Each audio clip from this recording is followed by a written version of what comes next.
4 नवंबर को हरिहर मिलन का उत्सव है। शाम को 6 बजे बाबा का हरिहर मिलन होता है। शाम के समय आसपास के गांव के लोग, आसपास के शहर के लोग आते हैं, हरिहर मिलन का दर्शन करते हैं, सुख पाते हैं, दीपदान करते हैं कुबेरेश्वर बाबा की धरा। और ये आज से नहीं, कई वर्षों से नियम से चला आ रहा है, कई वर्षों से पुराना चल। आप जितने भी ऑनलाइन कथा सुन रहे हो, आपसे निवेदन है वैकुंठ चतुर्दशी के दिन अपने शिवालय में, घर के आसपास में दीपदान जरूर करो, दीप अवश्य लगाओ। हरिहर मिलन का उत्सव करो। बन सके तो रात्रि के समय पर जिनकी नेत्रों की ज्योति चली जाती है, आंखों से दिखता नहीं है, उसका उपाय भी वैकुंठ चतुर्दशी के दिन अवश्य करें। हरिहर मिलन का जो बच्चा पढ़ने में कमजोर होता है, उसके लिए भी उपाय YouTube पर डला हुआ है, हमारे गूगल पर डला हुआ है। और हम समिति से भी कहेंगे, कुबेरेश्वर धाम विठलेश्वर सेवा समिति से, कि सोशल मीडिया पर जो भी वैकुंठ चतुर्दशी के उपाय हैं वो हमारे लिंक पर अवश्य डालें और हमारे YouTube गूगल पे अवश्य डालें, जिससे जनमानस को वो प्राप्त हो और लोग उस उपाय को कर सकें। केवल एक दिन वैकुंठ चतुर्दशी का ऐसा होता है जिस दिन शालिग्राम भगवान को रात्रि के समय पर, हरिहर मिलन के समय पर भगवान शिव जी को तुलसा चढ़ती है और भगवान शालिग्राम भगवान को बेलपत्र चढ़ती है। और वो तुलसा और बेलपत्र को शहद की शीशी में भर कर रखा जाता है। फिर उस शहद को जो बच्चा विद्वान नहीं है, पढ़ने में कमजोर है, उसको दिया जाता है। कई लोग उसको नेत्रों में लगाकर नेत्र ज्योति को बढ़ाते हैं। बड़ी महत्ता हरिहर मिलन की महत्वता का वर्णन। शिव शंकर अपने पूर्व कर्म का भोग मनुष्य को भोगना ही पड़ता है। ये शिव पुराण कह रही है। अच्छा कर्म करा, चुईया का जन्म पाया, चुईया का जन्म पाकर भी अच्छा काम कर दिया। दिए में जल पीने के लिए गई थी और उससे उसके मुख से बत्ती बढ़ गई, दिया और तेज प्रज्वलित हो गया। उसका पुण्य ये मिला कि विदर्भ राज के घर में ललिता बनकर जन्म ली, बेटी बनकर राजा के घर में विवाह हो गया, राजा के घर में भी श्रेष्ठ रानी बन गई। ये पूर्व का कोई सुख होता है जो हमको मिला। धाम पर बैठकर आपने जो 108 बार श्री शिवाय नमस्तुभ्यं कहा, उसको पुण्यदायक है आपके कार्तिक। इस कथा में जो विषय रखा है वो हरिहर रखा है, हरिहर शुक्र। क्योंकि वैकुंठ चतुर्दशी आएगी बीच में, और वैकुंठ चतुर्दशी के दिन हरिहर मिलन का थोड़ा सा महत्व ज्यादा होता है। आप लोगों को भी पहले वर्णन किया कि हरिहर मिलन का जो बेलपत्र और तुलसी का दल होता है, वो बुद्धि के लिए, चित्त के लिए, हमारे शरीर के विकास के लिए, बुद्धि के विकास के लिए बहुत जरूरी होता है। बीच में कथा में अपन उसको लेंगे। आप सबसे निवेदन है, कल हरिहर मिलन के दिन आपके घर में शिवलिंग होगा और लड्डू गोपाल होंगे। रात्रि के समय पर, शाम को नहीं, मध्य रात्रि, अगर नींद खुली रहे तो 11 बजे के बाद में, रात्रि को 11 के बाद अगर नींद खुली रहे, और नींद नहीं खुली रहे तो फिर तुम रात को 8-9 बजे चढ़ा के भी सो जाओ तो कोई बात नहीं हो, भगवान तो बोलेगा। शंकर भगवान पर पहले बेलपत्री चढ़ाना, लड्डू गोपाल के सामने तुलसी का दल चढ़ाना, अपने मन की कामना कर कर हरिहर मिलन कराना। थोड़ी देर तक या तो सवेरे के समय ही चढ़ा दो, दिन भर चढ़े रहने दो, रात्रि के समय पर जब फ्री हो जाओ तब घी का दिया लगाकर बेलपत्री उठाना, वो उठाकर भगवान शालिग्राम जी पर या लड्डू गोपाल पर या मेरे कृष्ण पर या नारायण पर या भगवान विष्णु पर, जो भी तुम्हारे यहाँ मूर्ति हो लड्डू गोपाल की आदि की, उन पे चढ़ा देना और भगवान की तुलसी उठाकर अपनी कामना कर कर मेरे देवाधिदेव महादेव के शिवलिंग पर चढ़ा देना।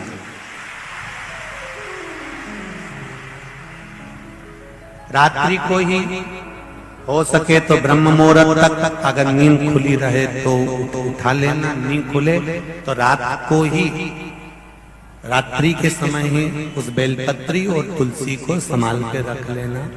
वही बेलपत्री तुलसी विद्या के लिए, और जो बच्चा माइंड से तकलीफ में रहता है, जो बच्चा पलंग पर गंदगी करता हो, या जिसका विवेक बुद्धि स्थिर नहीं रहती हो, उसके लिए ये बेलपत्री और तुलसा हमेशा कार्य आती है। कल वही वैकुंठ चतुर्दशी कि माताएं जब जल चढ़ाने के लिए शंकर जी के मंदिर में जाए, पति अपना लोटा लेकर जाए और पत्नी अपना लोटा लेकर जाए। एक कलश अगर पति लेकर जा रहा है तो एक कलश पत्नी लेकर जाए, और अगर पति पत्नी दोनों एक ही कलश लेकर गए हो तो आधा जल पति चढ़ाए तो आधा पत्नी चढ़ाए। ये अपना अपना पुण्य अपना। जब तुम्हारा गठजोड़ा बंधा होता है, गठजोड़ा बंधा है, उस जगह पर भले पति जल चढ़ाएगा तो पत्नी गठजोड़ा बंधा है तो हाथ लगाएगी तो उसको उसका पुण्य मिल जाएगा। कब कब जब गठजोड़ा जम के बोलो जल बंधा है तो पति जल चढ़ाएगा तो पत्नी हाथ लगाएगी तो पुण्य मिल जाएगा।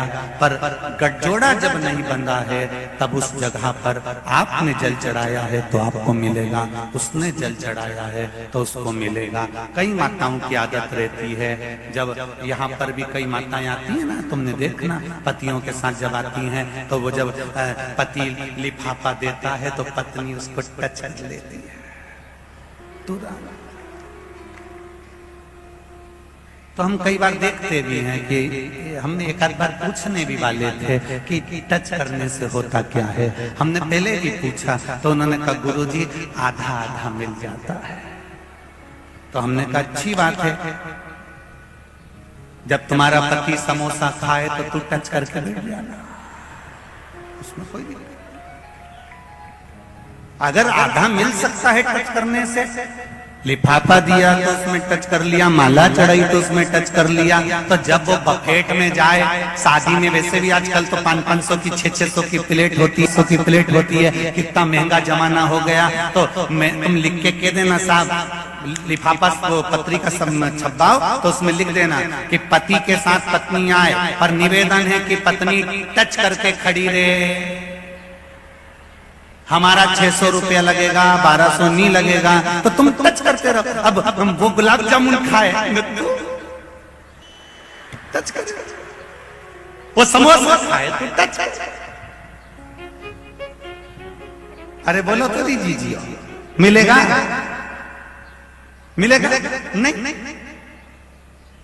उसने खाया तो उसका पेट भराया, हमने खाया हमारा पेट भराया। तो शिव महापुराण वही तो कह रही है कि धन उधार ला सकते हो, कपड़ा उधार ला सकते हो, फ्रिज उधार ला सकते हो, पर पुण्य उधार नहीं लाया जा सकता। इसलिए अपना पुण्य अपने को खुद कमाना है, अपना भजन अपने को स्वयं करना है। अपना एक लोटा जल शंकर भगवान को अपन को खुद चढ़ा स्वयं। मौका मिले, जब जीवन में लगे कि यह काम अटक रहा है और बहुत जरूरी है, तब कितनी बत्ती, जम के बोलो जरा, जम के बोलो जरा, आवाज आना चाहिए। 2 बत्ती, और वो 2 बत्ती भी अलग नहीं होना चाहिए। एक बत्ती पहले तैयार करी लंबी, फिर दूसरी बत्ती तैयार करी, दूसरी बत्ती को तैयार कर कर दोनों बत्ती को फिर एक साथ मथा। 2 बत्ती एक के रूप में जलना चाहिए। शिव और शक्ति दोनों एक। कई माताएं मंदिर में मालूम पड़े दिया लगाने जाएं और कह दे कि नहीं, सियोर वाला महाराज ने बोला है 2 बत्ती रखना है, तो उसने दिए के अंदर 2 बत्ती अलग अलग रख दी। ना ना ना ना, बत्ती अलग बनेगी। कपास लिया, एक बत्ती तैयार करी, कपास लिया, दूसरी बत्ती तैयार करी, दोनों को तैयार कर कर फिर दोनों को एक कर दिया। अर्थात शिव और शक्ति दोनों को एक हो। ये दोनों की शक्ति से जो कार्य मेरा अटक रहा है, जो कार्य में मुझे तकलीफ आ रही है, ये दोनों मिलकर उसको पूर्ण कर दें। वो एक कर कर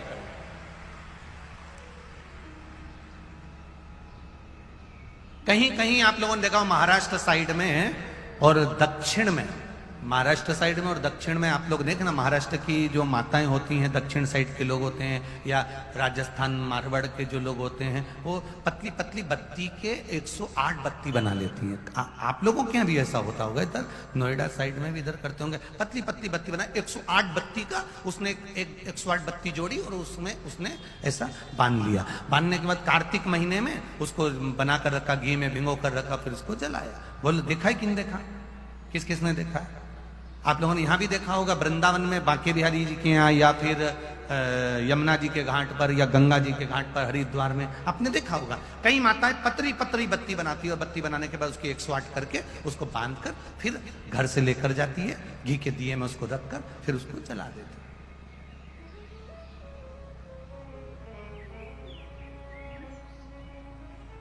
कभी विचार करा आपने कि उसने ये 108 बत्ती जलाने का नियम कहां से लिया, किस जगह से प्राप्त करा,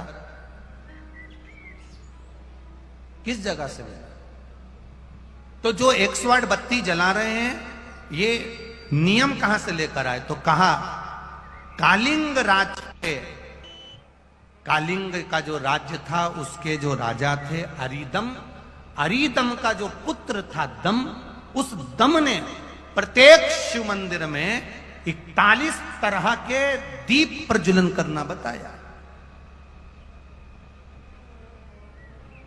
41 तरह का दीप प्रज्वलन, एक बाती का, लंबी बाती का, फूल बाती का, कलेबा या मौली नाड़ा जो होता है इसका दीप, वस्त्र का दीप,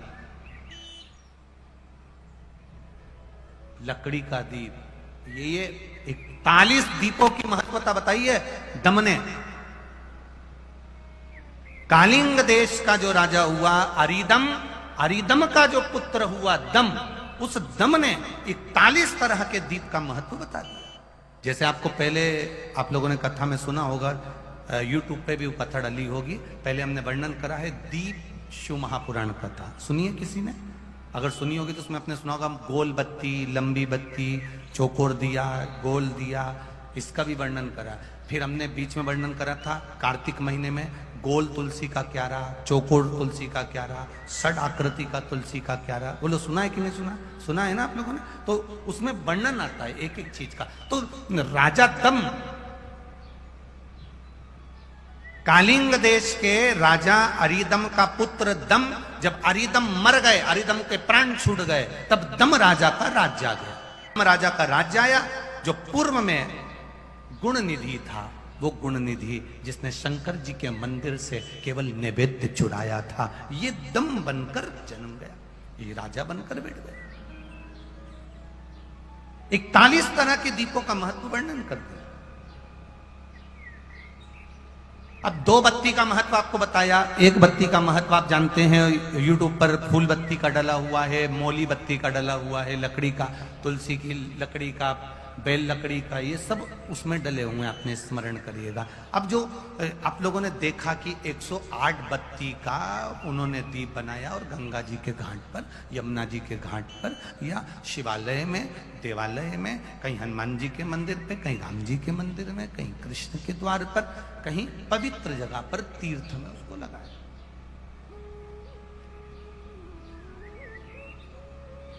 तो दम की कथा कर रही है। कालिंग राज के राजा दम ने ये 108 बत्ती का दीप क्यों बनाया? आखिर इसको जरूरत क्या पड़ गई? अब आज के जमाने में आप कुछ भी करते हो ना, तो लोगों को लगता है किसी ने बताया होगा तो कर रहे। ना ना ना ना, आप कुछ कर रहे हो तो उसके पीछे कारण हो सकता है।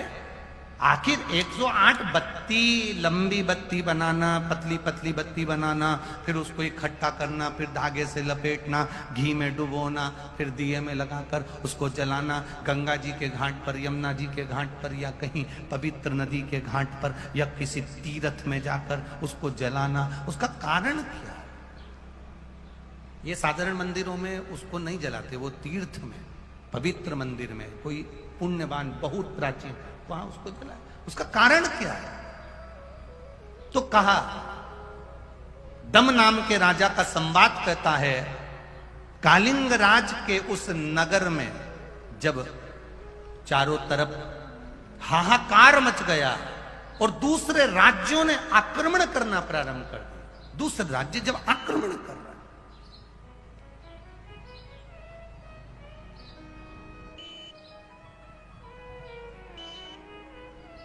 एक तुम्हारा छोटा सा प्लाट, बहुत अच्छे से समझो, पहले अपनी बात पे समझेंगे तब अपन कथा तक पहुंचेंगे। अपना एक छोटा सा प्लाट, उस प्लाट पर रजिस्ट्री तुम्हारी, पैसा तुमने खर्च कर दिया और उस प्लाट पर कब्जा दूसरे ने कर लिया।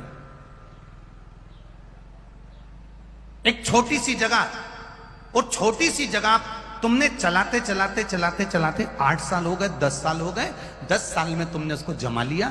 जमाते जमाते जमाते जमाते अब दूसरे को लगने लगा कि ये जगह मुझे मिलना चाहिए क्योंकि इस पे व्यापार अच्छा हो रहा है, इसमें कमाई अच्छी हो रही है। क्या करना चाहिए? ये जगह मेरी होना चाहिए। इधर से भी प्रेशर आया, इधर से भी प्रेशर आया, सामने से भी प्रेशर आया, चारों तरफ से जब आक्रमण होने लगता है हर जगह से, जैसे एक बीमारी व्यक्ति को है, एक छोटी सी बीमारी व्यक्ति को है, और वो छोटी सी बीमारी, अब डॉक्टर ने कह दिया हमको लग रहा है ये बीमारी छोटी नहीं है, ये बीमारी बड़ी हो सकती है, हो सकता है ये बीमारी और बड़ी हो। एक पत्र आया है, उस पत्र से अपन समझ सकते।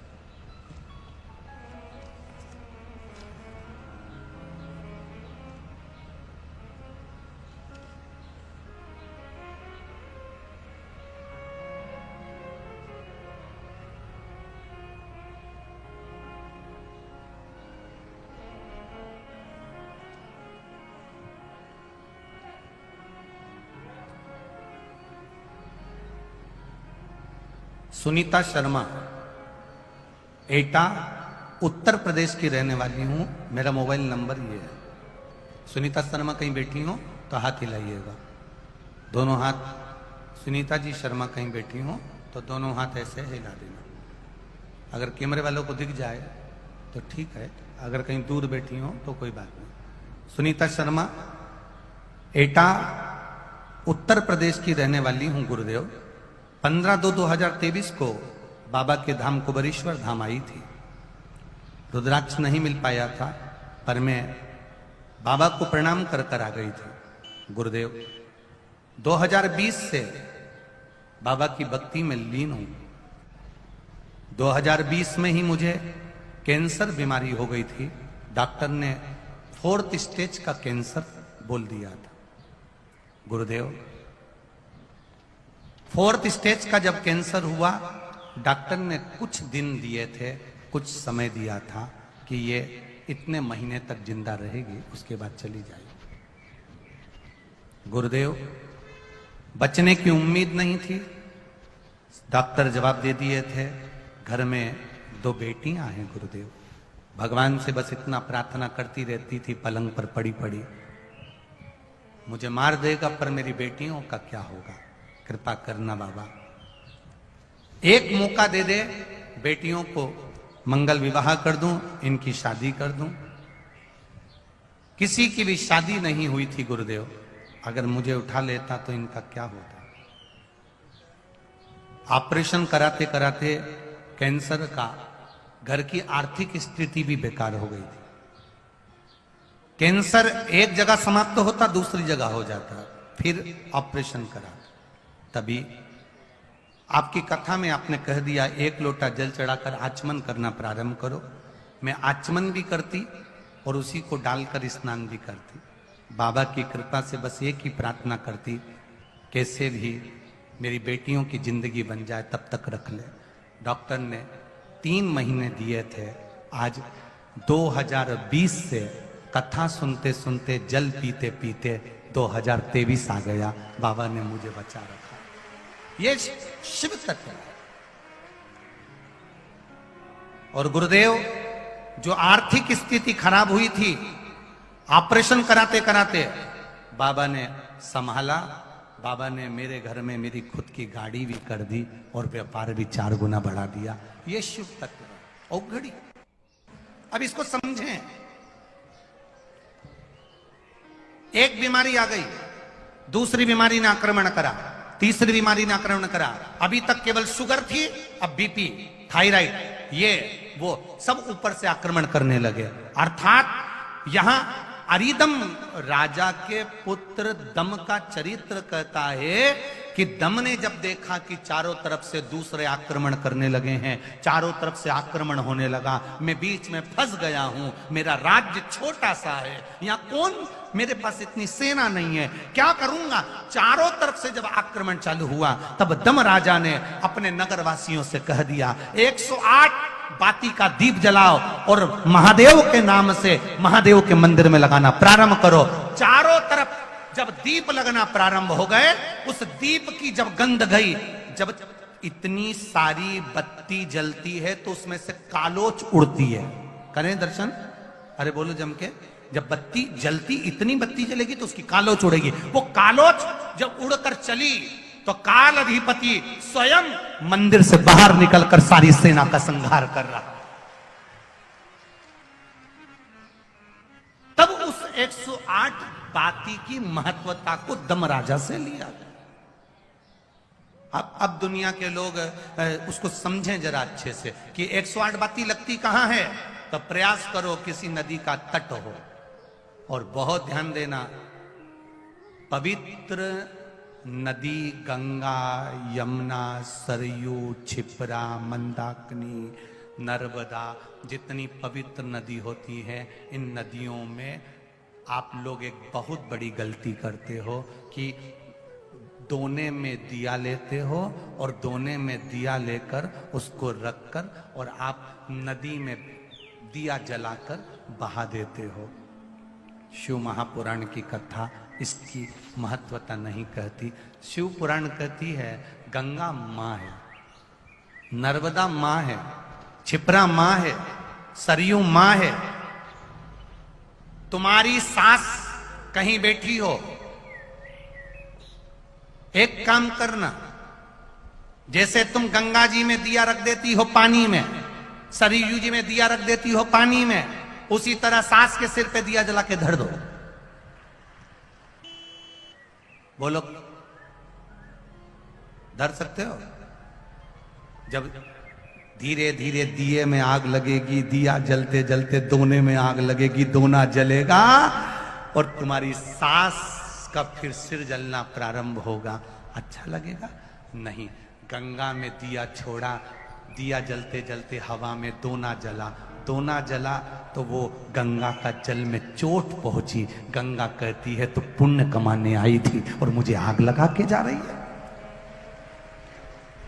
पवित्र नदी को शुद्ध रखिए, उसमें पवित्रता का विशेष ध्यान रखिए। यहां तक शिव महापुराण की कथा कहती है अपने स्नान के कपड़े भी अगर तुम घाट पर किसी के कहने पर छोड़ कर आ रहे हो, कई लोग, कोई कह देता है तुम्हारे ऊपर ये रोग लग गया, तुम्हारे ऊपर ये बीमारी हो गई, नदी पे नहाने जाना, अपने कपड़े छोड़कर आ जाना। पहले तो वो महाराज ढूंढो जिसने कहा कि पवित्र नदी पर अपने कपड़े छोड़कर आओ।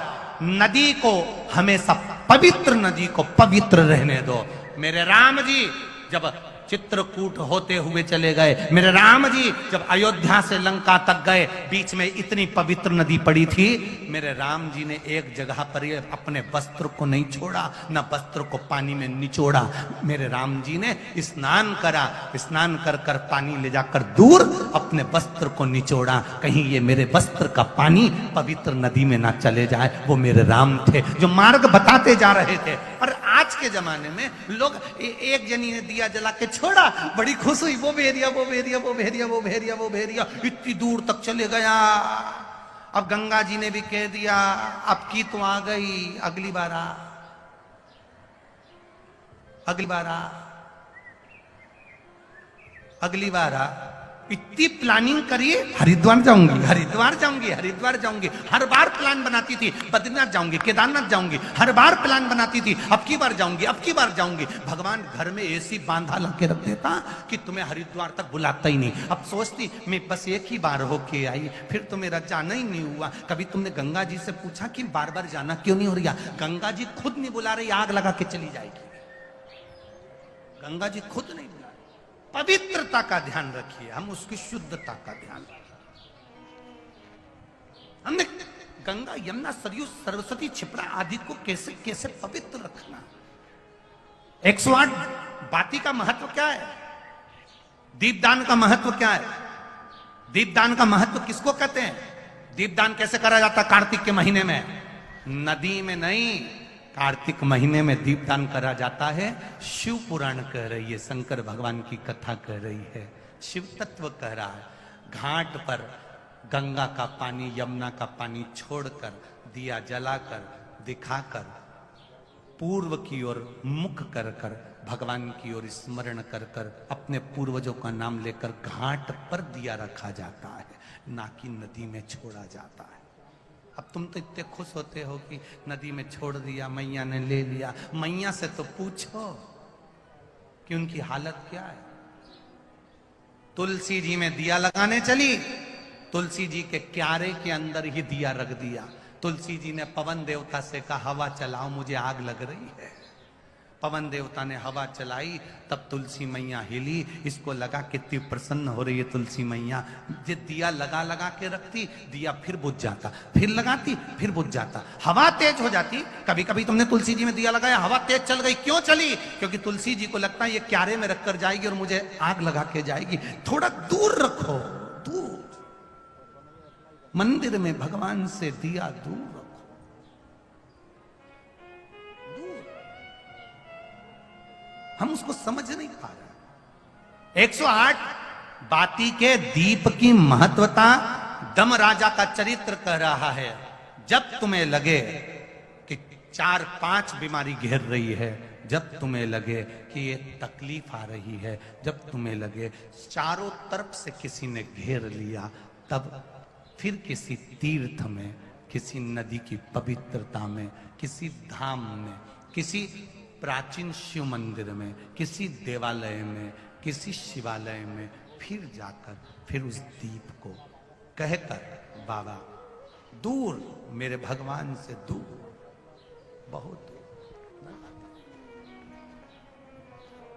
विनय कर, निवेदन कर, उससे कर।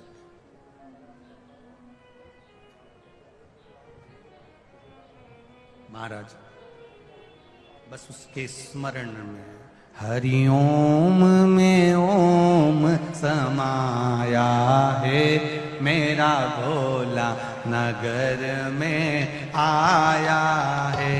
हरिओम में ओम समाया है, मेरा भोला नगर में आया है।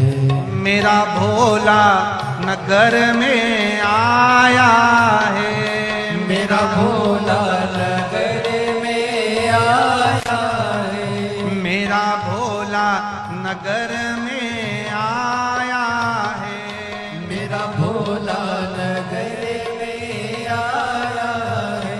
हरि ओम में ओम समाया है, मेरा भोला नगर में आया है। हरि ओम में ओम समाया है, मेरा भोला नगर में आया है। मेरा भोला नगर में आया है, मेरा भोला नगर में आया है। मेरा भोला नगर में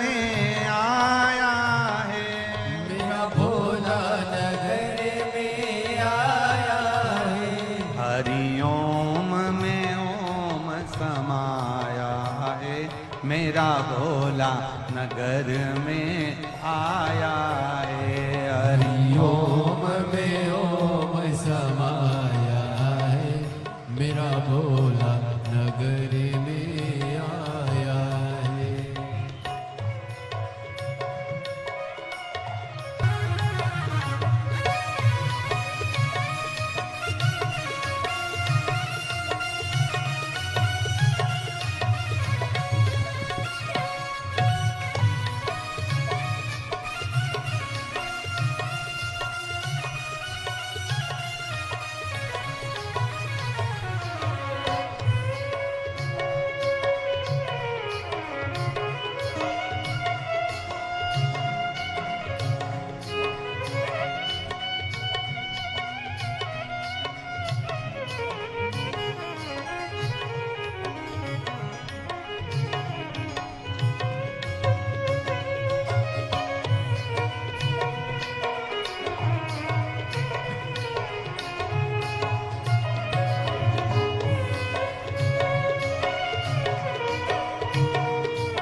मेरे भोले के माथे पे चंदा है, मेरे भोले के माथे पे चंदा है, मेरे भोले के माथे पे चंदा है, मेरे भोले के माथे पे चंदा है। चंदा में ओम समाया है, मेरा भोला नगर में आया है। चंदा में ओम समाया है, मेरा भोला नगर में आया है। मेरा भोला नगर में आया है, मेरा भोला नगर में आया है, मेरा भोला नगर में आया है, मेरा भोला नगर में आया है। हरि ओम में ओम समाया है, मेरा भोला नगर में आया है। हरि ओम में ओम समाया है, मेरा भोला नगर में आया है।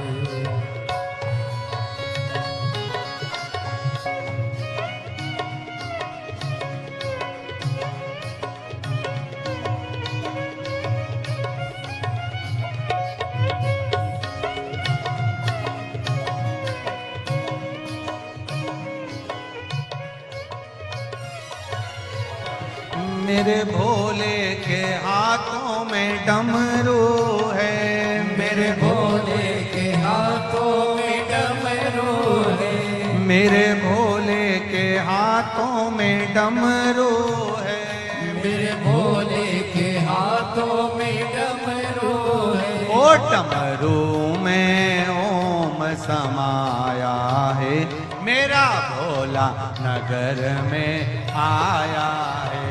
डमरू में ओम समाया है, मेरा भोला नगर में आया है। मेरा भोला नगर में आया है, मेरा भोला नगर में आया है, मेरा भोला नगर में आया है, मेरा भोला नगर में आया है। हरि ओम में ओम समाया है, मेरा भोला नगर में आया है। हरि ओम में ओम समाया है, मेरा भोला नगर में आया है। हो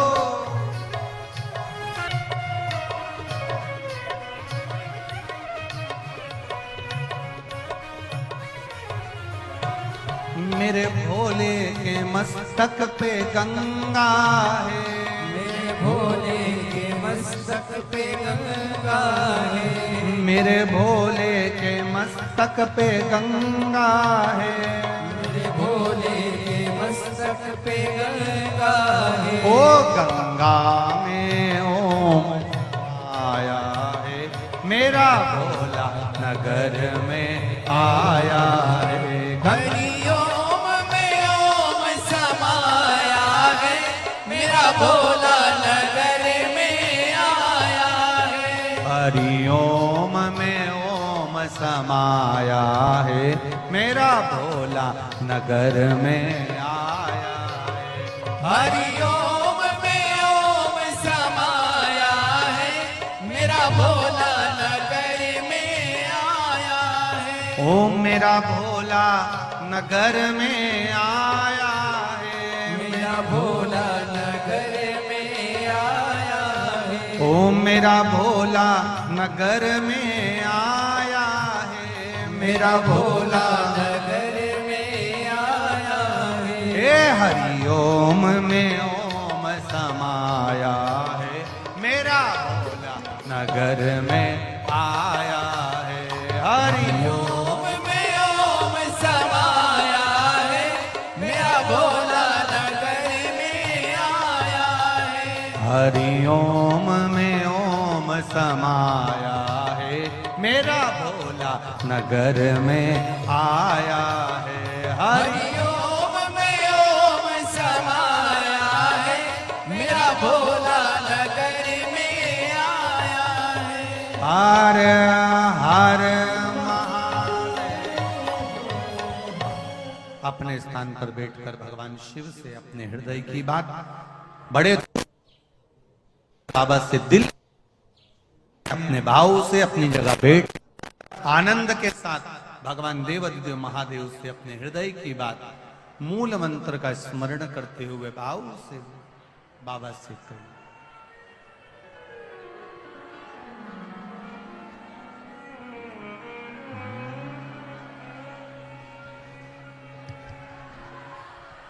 श्री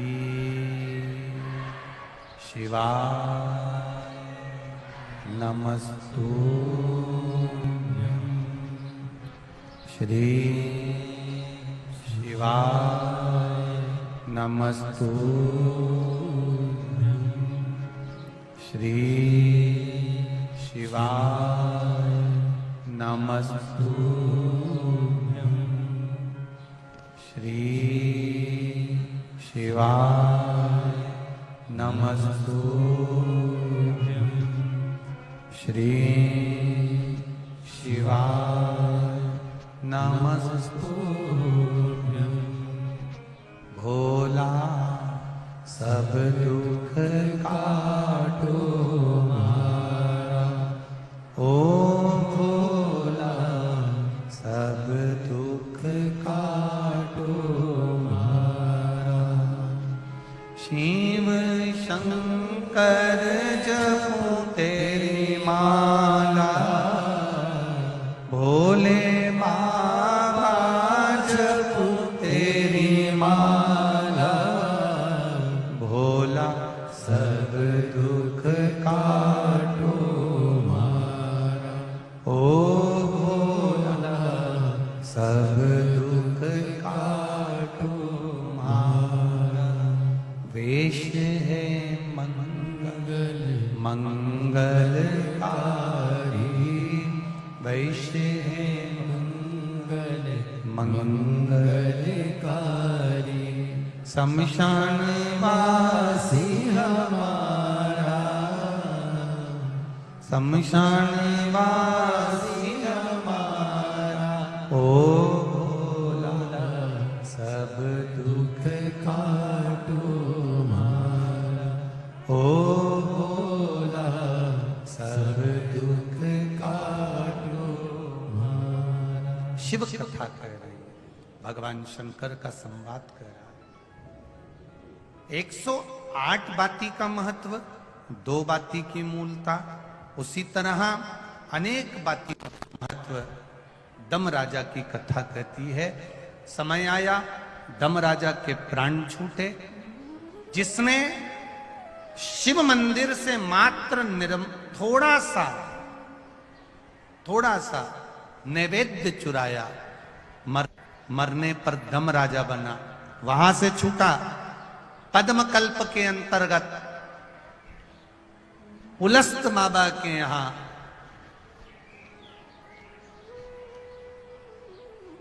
विश्रवा जी के घर में इस बालक का फिर जन्म हो गया और इसका नाम वेश्रवा पड़ा। अब वेश्रवा जब पड़ा, नाम पढ़ते से ही 3 जन्म का ज्ञान इसको था।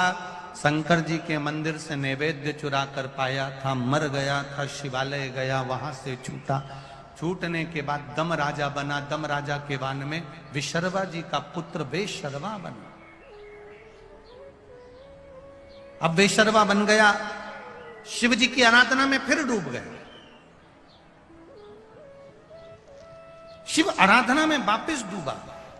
और वेश्रवा जब शिव आराधना में डूब जाते हैं, इतने डूबते कि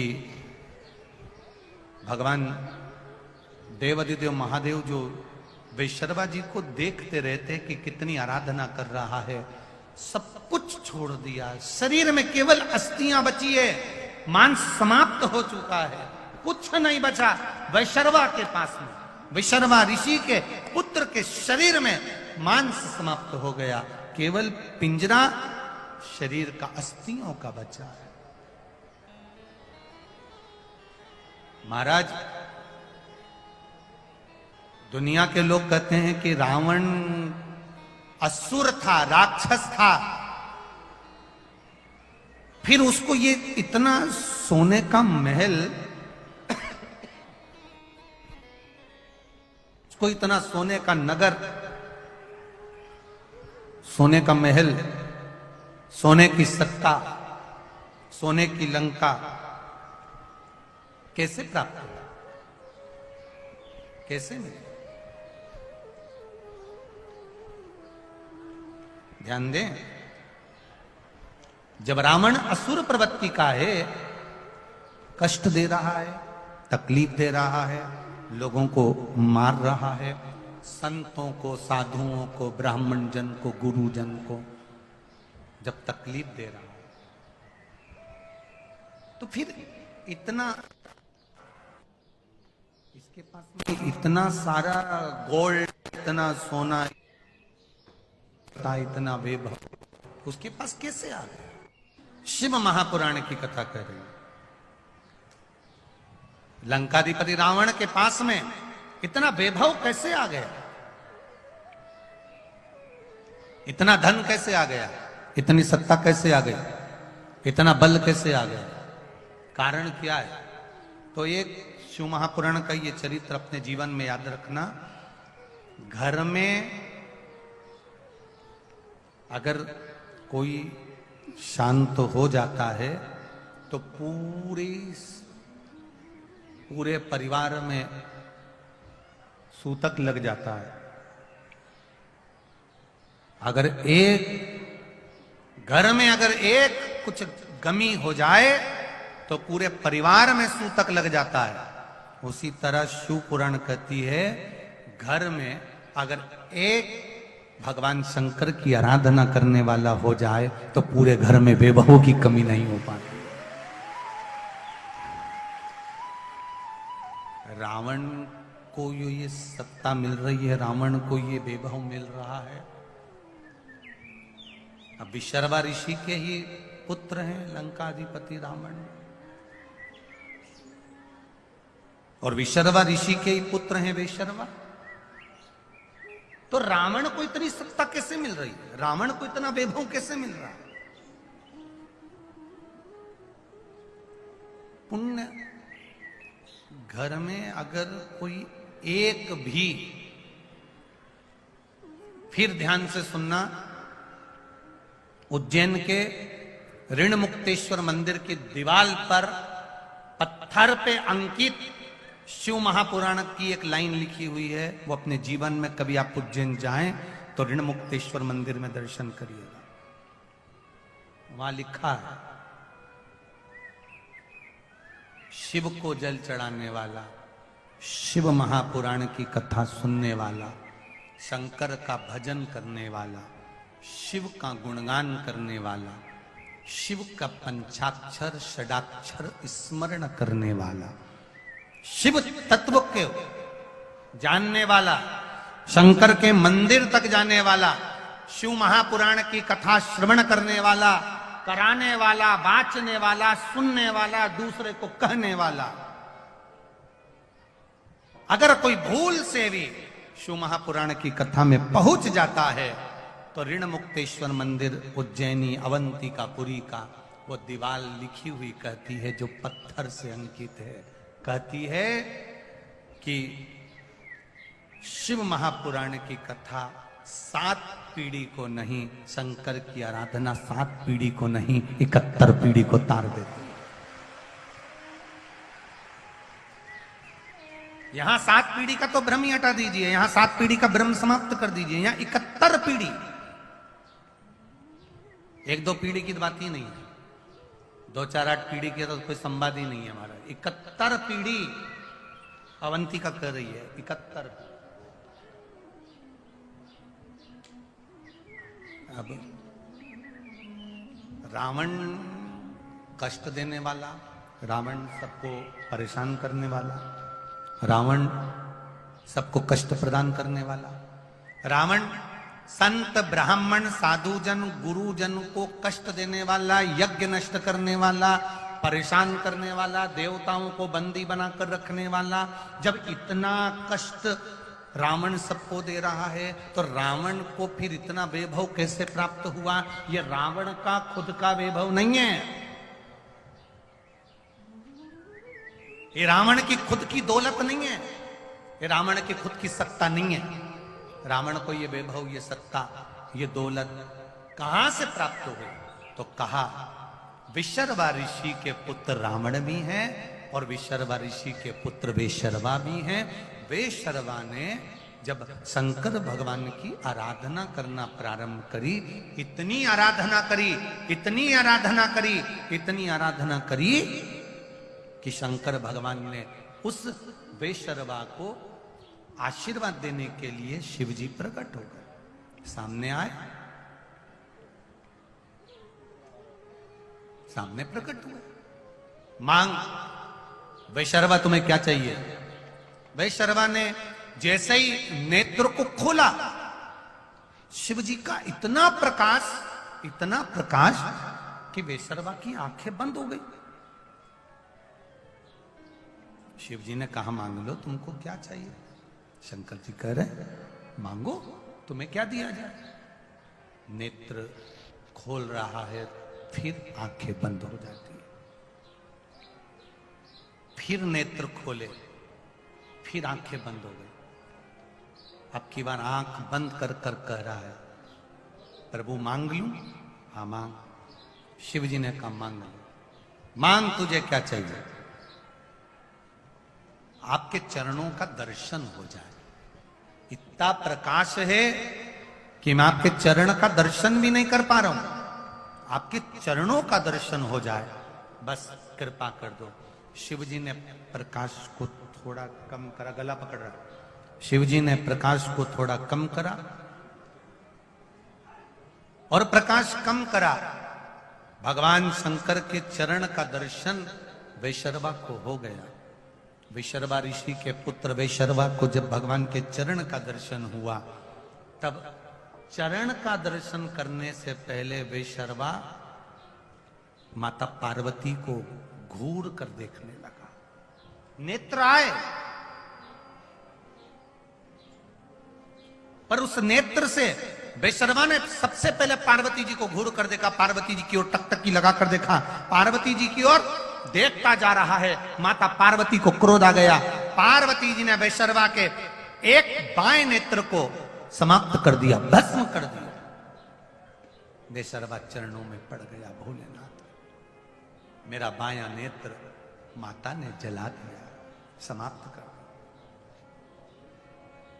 शिवजी कहते हैं वैशर्वा, पार्वती जी शिवजी से कहती हैं इसकी बात में मानना, पहले मेरी बात मानो, इसने मुझे घूर कर क्यों देखा? इसने मुझे घूर कर क्यों देखा? इसीलिए मैंने इसके नेत्र को जला दिया। शंकर भगवान पार्वती जी से कहते हैं पार्वती जी तुम समझ नहीं सकती,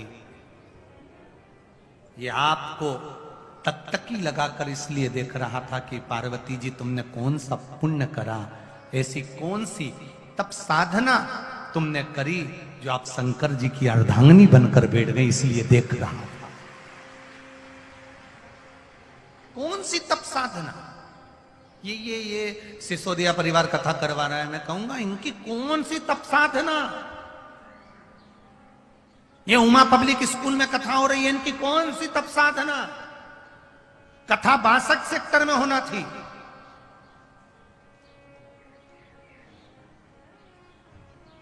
ये कथा ग्रेटर नोएडा के 62 सेक्टर में होना थी, नोएडा के, पर ये कथा वो 62 सेक्टर से चलकर अगर ये 11 नंबर में पहुंची है, इकोटेक में पहुंची है, ये उमा पब्लिक स्कूल में पहुंची है, तो जरा विचार करिएगा कौन सा पुण्य ये सिसोदिया परिवार का कौन सा पुण्य होगा जो ये कथा करवा ली, और ये कौन सा पुण्य होगा जो कथा यहां हो गई। ये पुण्य है,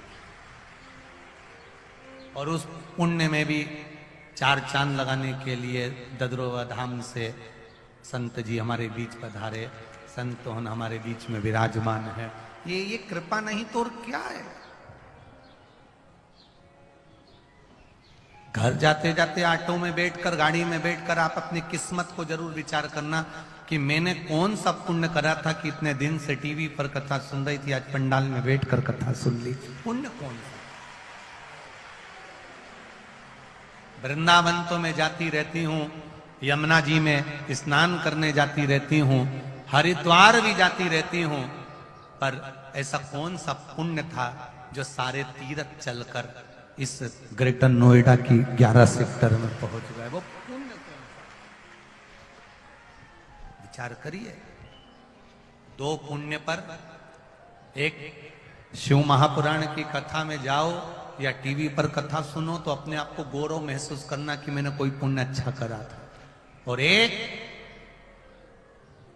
आपके घर में अगर बेटी जन्म ले ले, आपके घर में अगर बेटी का जन्म हो जाए तो अपने आप को गौरव महसूस करना कि सारे तीर्थ मेरे घर में जन्म ले लिए। सारे तीर्थ। बेटी के पिता को, बेटी की माता को कभी किसी तीर्थ में जाने की जरूरत नहीं होती। अगर बेटी घर में जन्म ली है तो सारे तीर्थ उसके घर में आते हैं। बेटी के माता पिता को कभी तीर्थ जाने की जरूरत नहीं पड़ती। बेटी के माता पिता, जिस बेटी ने तुम्हारे घर में जन्म लिया है, बस बेटियों से एक बात कहना चाहूंगा, माता पिता के घर में बेटी जन्म लेती है तो माता पिता को तीर्थ जाने की जरूरत नहीं पड़ती। सारे तीर्थ बेटी का जहां जन्म होता है वहां आ जाते हैं। बस बेटी से एक निवेदन है कि अपने माता पिता को कन्यादान का मौका जरूर देना, कहीं गलत जगह मत चली जाए। तुम्हारे जन्म से सारे तीर्थ बेटी के जन्म से आ जाते हैं। जिस दिन बेटी का जन्म होता है उस दिन घर में सारे तीर्थ आकर विराजमान हो जाते हैं। उस माता को धन्यवाद, उस पिता को धन्यवाद जिसके घर में बेटी का जन्म होता है। और आपको भी एक निवेदन करूंगा, बेटी का बाप जब बेटी को पाल पोस कर बड़ा कर ले और उसकी शादी करे, तब आप जब भोजन करने उसके घर में जाएं, शादी में जाएं, अपने आप को याद करना, 10 रुपए का पानी पतासा खाते हो, पानी पूरी खाते हो, खुद के पैसे की खाते हो तो प्लेट का पानी तक पी जाते हो। याद रखना, 10 रुपए की मूंगफली खरीद कर खाते हो तो एक एक मूंगफली का छिलका तक हिलाकर देख लेते हो, क्योंकि 10 रुपए खर्च हुए हैं। जिस बाप की बेटी की शादी हो और उसके यहां खाना खाने जाओ तो प्लेट में खाना छोड़ने से पहले सोचना कि उस बाप ने कैसे कमाया हो। अपने 10 रुपए खर्च हुए, अपने 10 रुपए खर्च हुए, एक आइसक्रीम ली और 10 रुपए खर्च हुए तो डंडी तक चाट चाट कर फेंकते हो, क्योंकि अपने 10 रुपए हैं। और भरी की भरी भोजन की थाली तुम जब शादी में फेंकते हो तो उस बाप को याद करना कि उसने कैसे कमाया होगा, उसने किस तरह से कमाया होगा, किस तरह से।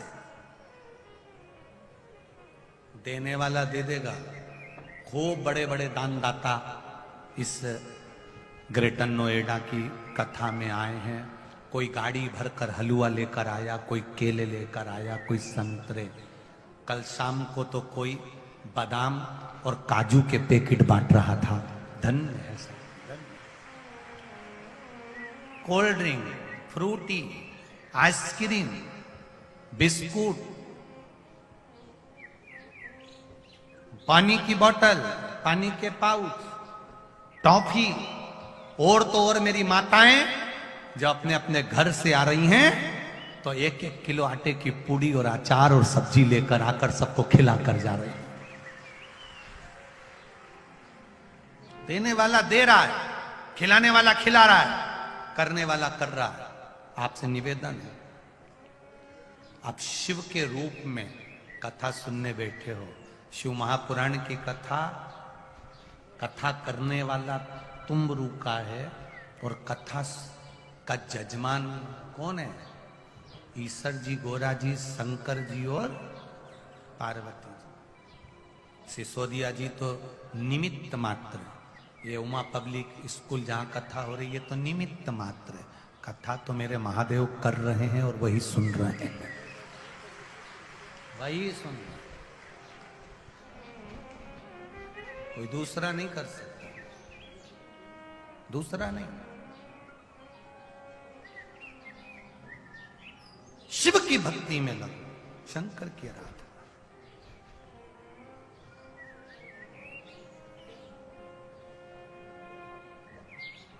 जब शिव भक्ति में लगोगे तो जीवन का एक आनंद पा जाओ। गौरवता महसूस करना तुम्हारे घर में बेटी जन्म ले तो सारे तीर्थ आ गए।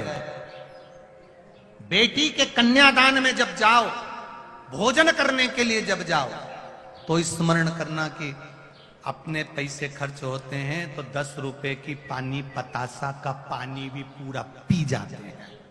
अपना पैसा लगता है तो मालूम पड़ता है कोई बेटी के बाप ने कैसे इकट्ठा करा होगा। 500 रुपए की थाली, 300 रुपए की, 700 रुपए की, 800 रुपए की भरी भराई फेंक दी। सोचो, गिनने से पहले सोचो।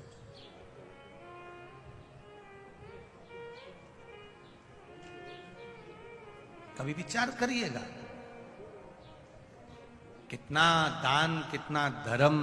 ग्रेटर नोएडा के जितने भक्त लोग यहाँ पर जितने दूर दूर से गाड़ियां भर भर के सामान ला ला कर बांटे हैं, मेरा तो मन करता है नीचे उतर के आपको दंडवत करूं कि आपकी भक्ति कितनी प्रबल है। धन्य है साहब, साधुवाद। इतनी कथा करी पर ऐसा भाव, ऐसी श्रद्धा और ऐसा विश्वास किसी कथा में देखने को नहीं मिला, कहीं नहीं। धन्य, आपके खजाने आपने खोले हैं इन शिव भक्तों के लिए। मेरा भोलेनाथ भी कुबेर का खजाना खोल देगा तेरे लिए। तो दिल से सुन, भाव से सुन। कल कोई कह रहा था काजू और बादाम के पैकेट बना बना कर लाके बांट रहे हैं गुरुजी। इतना देसी घी का हलवा 4 बड़े बड़े कड़ाव भर के लेकर गाड़ी में आ गए और बांटते रहे। मूंग की दाल का हलवा, रवे का हलवा, बादाम का हलवा। बाप रे बाप, गजब करा रे तुम लोगों ने, गजब कर दिया रे। धन्य, साधुवाद, बहुत बहुत साधु। धन्य, करो, ये मौका फिर नहीं मिलने वाला। कल कथा समापन हो जाएगी, 24 तारीख से कोटेश्वर चालू हो जाएगी। वहां के लोगों को मौका मिलेगा, लोगों को पानी पिलाने का, अन्न खिलाने का भाव से अपनी तरफ से कर सकते हो। किसी को कुछ नहीं दे सकते, मत दो। 1 किलो आटे की पूड़ी बनाकर, सब्जी बनाकर, रात के आए, शाम के आए, दोपहर में आए, खिलाकर चले गए। अपने हाथ से करो, वो खाली नहीं, अपना करो। शिव तत्व है, शंकरो गणी है। विशर्वा के पुत्र वैशर्वा जी माता पार्वती जी से शिव जी कह रहे, इसने तेरे को देखा इसलिए था कि तूने ऐसा कौन सा पुण्य कर दिया था, कौन सा पुण्य करा जो तू शिव जी की अर्धांगिनी बन गई। तेरी तप साधना कितनी प्रबल होगी, इसलिए ये तुम्हें देख रहा था और तुमने इसकी आंख भस्म कर दी, इसका नेत्र जला दिया। तुमने ठीक नहीं करा पार्वती। पार्वती जी कहती है, मैं अपनी गलती की क्षमा मांगती हूं, आपसे निवेदन करती हूं। 2 जन्म पहले यज्ञदत्त ब्राह्मण का पुत्र गुण निधि था, ये शिव मंदिर में चोरी करी थी इसने।